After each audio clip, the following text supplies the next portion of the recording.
তো এটা হচ্ছে আইফোন 13, সেই আমার সেই পুরনো সাথী। তো এই ফোনটি আজকের ডেটে প্রায় 3 বছর হয়ে গেল, মানে আজকে 8ই অক্টোবর, এটা আমি 2022 সালে কিনেছিলাম 8ই অক্টোবর। তো আজকে আমি ভিডিও আপলোড করছি 8ই অক্টোবর 2025 সালে। পাক্কা 3 বছর এই ফোনটাকে ইউজ করছি, তারপরে এই ভিডিওটা আপলোড করছি।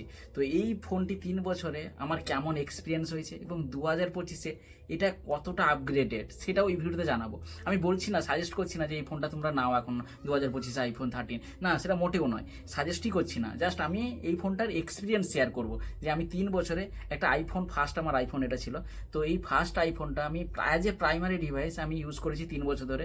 সেই ফোনটিতে ভালো দিক কী কী পেয়েছি, খারাপ দিক কী কী পেয়েছি, সব কিছুই এই ভিডিওতে আলোচনা করবো। আর 2025-এ এসেও কেন এখনো পর্যন্ত আমি আপগ্রেড করিনি সেটাও বলবো। তো এখনো 2025-এ এসেও তোমরা বুঝতে পেরে যাবে পুরো ভিডিওটা দেখলে যে কেন এই ফোনটি একটা পারফেক্ট কম্বো ফোন ছিল 2022-এর। আর এই ফোনটা লাকি খুব আমার কাছে, এই অনেক মেমোরি এর সাথে। মানে আমি এই ফোনটাতেই ভিডিও করি, এই ফোনটিতেই ভিডিও এডিট করি।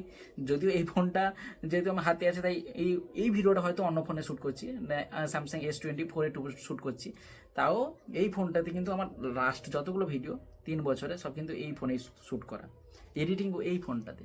তো এই ফোনটা লঞ্চ হয়েছিল এমনি সেপ্টেম্বরে 2021 সালে, কিন্তু আমি কিনেছিলাম 2022 সালে অক্টোবর মাসে, বিগ বিলিয়ন ডেজে। মানে যদিও গ্রিন কালারটা কিন্তু লঞ্চের সময় ছিল না, এটা এই গ্রিন কালারটা এসেছিল 2022 সালে এপ্রিল মাসে, আর আমি কিনেছি 2022 সালে অক্টোবর মাসে। তো গ্রিন কালারটা তখনকার সময় কিন্তু লেটেস্ট ছিল। আর এই ফোনটা লঞ্চ করেছিল প্রায় 80,000 টাকার কাছাকাছি। তো আমি কিনেছিলাম 50,000 টাকা বা 55,000 টাকার মধ্যেই, বিগ বিলিয়ন ডেজে অফারে কিনে নিয়েছিলাম, না ভেবেই কিনেছিলাম, কোনো প্ল্যানই ছিল না, এই ফোনটা কিনেছিলাম। আর আইফোন 13 কিন্তু তখনকার সময় একটা পারফেক্ট ফোন ছিল, কারণ এই ফোনের পারফরমেন্স, ক্যামেরা সব কিছু কিন্তু টপ নচ। মানে 2025-এর যে কোনো অ্যান্ড্রয়েড ফোনকে এই বাজারে টক্কর দিয়ে দিবে। এই ফোনটা যদি লুকের কথা বলা হয়, তোমরা লুকটাও দেখেছো। তো এই লুকটা তোমরা আইফোন 14-এ দেখেছো, আইফোন 12-এও দেখেছো, আইফোন 15-এও দেখেছো, আইফোনের 16-এ একটু ক্যামেরার মডিউলটা চেঞ্জ করে দিয়েছে। বাকি লুক তো প্রায় সেম, ডিজাইন লুকে তো কোনো রকমের চেঞ্জ নাই। তো এটা আমাকে ডাউনগ্রেড তো মনেই হবে না। খুব যত্নে রেখেছি, তাই কোনো স্ক্র্যাচ কিন্তু নেই বা কোনো ডেন্টও নেই। তাই যেরকম ডিজাইন ছিল সেরকম ডিজাইনে আছে, 3 বছর আগে যেরকম ডিজাইন ছিল সেরকম ডিজাইনে আছে। জাস্ট দু একটা একটু রং টং মানে চটে গেছে, এরকম টাইপের হয়ে গেছে। তো নাহলে কিন্তু ফোনের যেরকম ছিল সেরকমই আছে, no change, no service centre, সব কিছু কিন্তু ফোনে পারফেক্টলি। আর এরকম একটা কম্প্যাক্ট ফোন আমার পছন্দ। আমি সবসময়ের জন্য বলি যে আমার কম্প্যাক্ট ফোন ভালো লাগে, কারণ আমার হাতে আরামসে ইউজ করতে পারি, হাতে গ্রিপটা হয়ে যায়, পকেট থেকে আরামসে বের করতে পারি।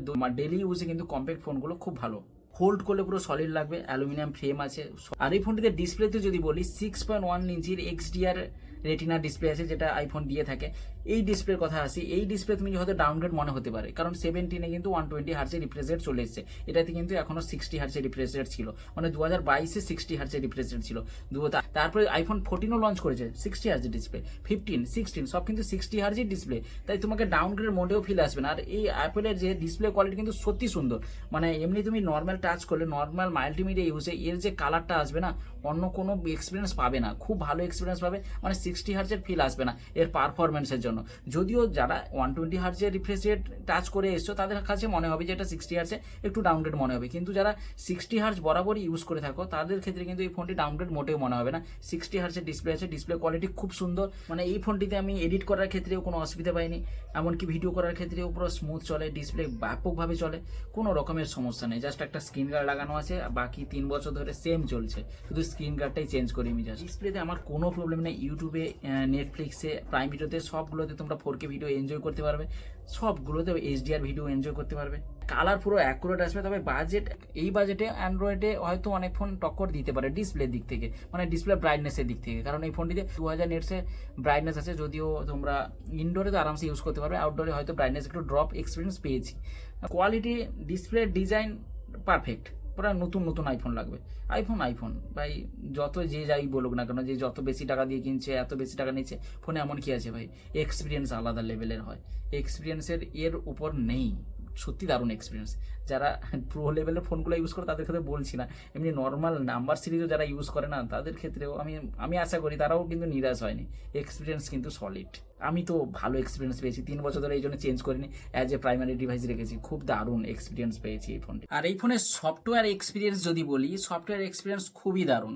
iOS 26 আপডেট হয়ে গেছে, যদিও আমি আপডেট করিনি। iOS 26 আপডেট করার পরে এই ফোনটিতে আরও নতুন লাগবে, মানে তখন 17, 15, 14 এগুলোতে কোনো অসুবিধা হবে না, সব কিন্তু সেম লাগবে। ফোনের এটা একটা সুবিধা, তার যখন আপডেট দেয় সব ফোনেই আপডেট দিয়ে থাকে। পুরানো যে ফোনগুলোতে যে আপডেট দিবে না, পুরোনো ফোন পড়ে থাকুক সেরকম না, আপডেট দিবে তো সবগুলোর জন্য আপডেট দেয়।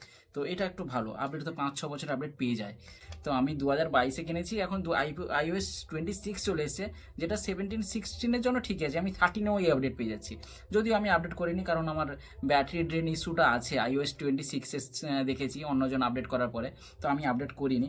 আমার এখন 18.6.2 iOS ভার্সন চলছে, যেটা আমি স্মুথ এক্সপিরিয়েন্স পাচ্ছি, তাই আমি আপডেট করার প্রয়োজন মনে করিনি, কারণ আমি এইখানটাই সব যা যা দরকার পেয়ে যাই। iPhone 13 থাকলে অবশ্যই কমেন্ট বক্সেও জানিয়ে দাও, আমিও দেখতে চাই যে iPhone 13 আমি ছাড়া আর কে কে ফোন ইউজ করছে, তো একটা ভালো বন্ডিং তৈরি হবে। আজও কিন্তু এই ফোনটির পারফরমেন্স সেরা, মানে সেরাই আছে। আমি যদিও গেমিং করি না, মানে যবে থেকে নতুন ফোন কিনেছি, তবে 1 মাস 2 মাস মতো গেমিং করেছিলাম, তারপর গেমিং আমি করি না, তাও কিন্তু এই ফোনে গেমিং এক্সপিরিয়েন্স কিন্তু পুরো স্মুথ, ভালো গেমিং এক্সপিরিয়েন্স পাবে। মানে কম্প্যাক্ট সাইজ হবে, হাত আরামসে গেমিং কিন্তু BGMI খেলার সময় কোনো আমার স্মুথ লাগতো, হ্যাঁ ব্যাপক গেমিং এক্সপিরিয়েন্স আমি পেয়েছি।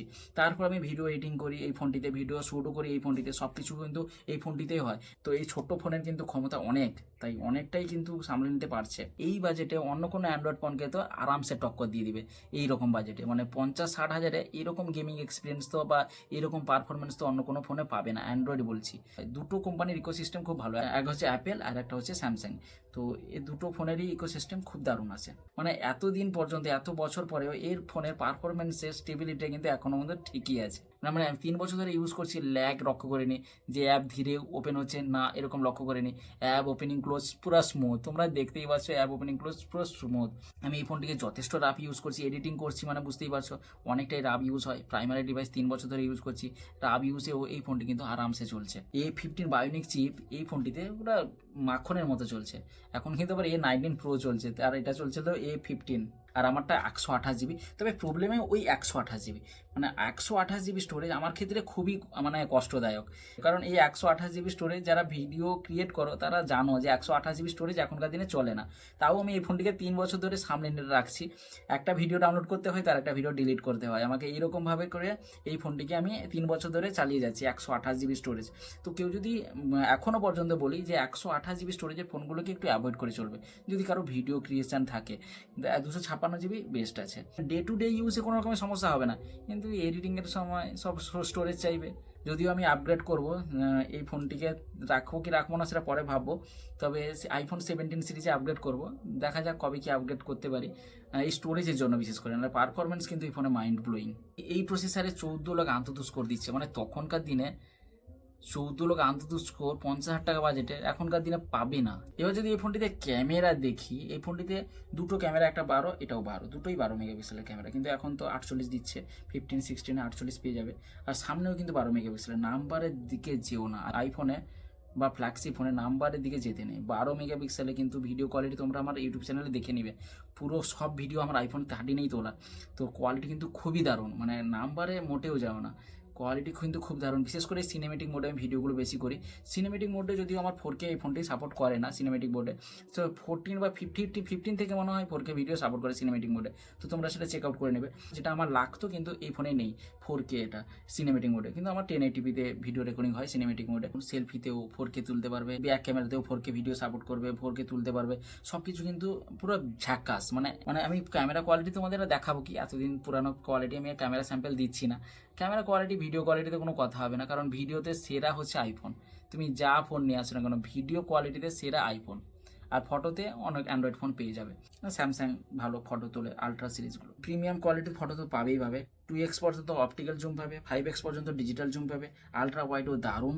মানে যারা ব্লগিং পছন্দ করো, যারা ইউটিউবে ভিডিও বানাও, তাদের ক্ষেত্রে আইফোন তো প্রয়োজন। এই ফোনটা তো আরামসে চলবে এরকম ফোন, তাদের ক্ষেত্রে এই ফোনটা পারফেক্ট। আশা করি যারা কিনে নিয়েছো তারা জানো যে iPhone 13টা ব্লগিংয়ের ক্ষেত্রে কতটা ইম্পর্টেন্ট। এখনো বিক্রি হচ্ছে, কিন্তু আমি সেলে দেখেছিলাম দু একটা মাঝে মাঝে স্টকে আসছে আইফোন 13 এখনো কিন্তু বিক্রি হচ্ছে। যদিও অ্যাপেল বানাচ্ছে না, তাও কিন্তু কারো কারো কাছে সেলারের কাছে পড়ে আছে, সেগুলো স্টক খালি করছে। আর এই ফোনটিতে ব্যাটারি হেলথ খুব দারুণ, কিন্তু একদিনে ব্যাটারি ব্যাকআপ পেয়ে যাবে। আমার কিন্তু একদিনে ব্যাটারি ব্যাকআপ আসে না, আমার ব্যাটারি হেলথ 72%-এর ডান নেমে গেছে, 3 বছরে 72%, মানে ঠিকই আছে। সার্ভিস নোটিফিকেশান দিয়ে দিয়েছে, যদি আমি সার্ভিস সেন্টারে যাইনি, যাবো না, যতদিন চলে চলুক, তারপরে দেখা যাবে। কিন্তু যখন অতিরিক্ত প্রবলেম হবে তখন আমি সার্ভিস সেন্টারে যাবো, নাহলে সার্ভিস করাতে চাই না, স্মুথ চলছে আমার। তো আমার দিনে দুবার মতো চার্জ করতে হয়, যেহেতু 72% ব্যাটারি হেলথ, বুঝতেই পারছো, দুবার চার্জ করতে হয়। আর এই ফোনে সব কিছু করলে তো চার্জ করতেই হবে, তাই না? আর একটা অসুবিধা হচ্ছে এই ফোনটিতে লাইটিং কেবল সাপোর্ট, লাইটিং পোর্ট। তো এই 14 থেকে মনে হয়, 15 থেকে মনে হয় টাইপ সি চলে এসছে, কিন্তু 13-এ কিন্তু লাইটিং পোর্টই ছিল। তো এই লাইটিং পোর্ট কিন্তু যেখানে সেখানে পাওয়া যাবে না। তো এটা চার্জিংয়ের জন্য তোমাকে কেবল তো বয়ে নিয়ে যেতে হবে যেখানে যাও না কেন। তো এটা একটা অসুবিধা। আর এই ফোনটিতে একটা ফিজিক্যাল সিম, একটা ই সিম সাপোর্ট করে, দুটোই আমার চলছে, দুটোই 5G ব্যাপক চলে। আর স্পিকার এই ফোনটিতে এত লাউড নয়। এটা আমি তোমাকে সাজেস্ট করছি না যে 2025-এ গিয়ে তোমরা আইফোন 13 কেনো, না, মোটেও কিনতে হবে না। যদি কেউ সেকেন্ড হ্যান্ড পেয়ে যাও 25-30 হাজারে, 25,000 এরকম মধ্যে, 20-25 হাজার যদি সেকেন্ড হ্যান্ড পেয়ে যাও, তাহলে নাও, সেটা তোমার পার্সোনাল ব্যাপার। কিন্তু আমি বলছি না যে এই ফোনটা নতুন নাও, আইফোন 13। তো আমার এটা 3 বছরের এক্সপিরিয়েন্স, আমি জানালাম যে আমার 3 বছর এই ফোনটিতে কেমন কেটেছে এবং এখন পর্যন্ত কেমন সার্ভিস দিচ্ছে, জাস্ট জানালাম। কারো কাছে যদি আইফোন 13 থাকে, সেও ফিল করতে পারবে, অবশ্যই কমেন্ট বক্সে জানিও। যারা অন্যান্য মডেল ইউজ করে তারাও বুঝতে পারবে যে আইফোন 13টা কতটা পারফেক্ট ফোন ছিল। আজকের এই ভিডিওটা একটু অন্যরকম ভিডিও, সাজেস্টিং ভিডিও নয় আর রিভিউ ভিডিও নয়। আর ভিডিওটা যদি ভালো লেগে থাকে তাহলে অবশ্যই লাইক করে দাও, আর ভিডিওটাকে অবশ্যই শেয়ার করে দাও। আইফোন 13 কোনো ইউজারের কাছে বন্ডিংয়ের ফিলিংস চলে আসে যদি তাদের কাছে ভিডিওটা যায়। বাকি ভিভো T4X এর ভিডিও আসছে, এই 2-3 দিনের মধ্যে ভিডিওটা T4X এ চলে আসবে। তো সেটা দেখার জন্য চ্যানেলটিকে অবশ্যই সাবস্ক্রাইব করে পাশে বেল আইকনটা প্রেস করে রাখবে। নতুন নতুন ফোনের আনবক্সিং ভিডিও তো আসছেই আমার চ্যানেলে, পুরো ভিডিওর লিস্টটা দেখে নাও। তোমরা যদি লাইক করো, একটু শেয়ার করে দাও, তাহলে একটু মোটিভেটেড লাগে, তখন ভিডিও করতে আরও বেশি মজা আসে। তো দেখা হবে তাহলে নেক্সট ভিডিওতে। সবাই ভালো থাকবে, খুশি থাকবে, টাটা।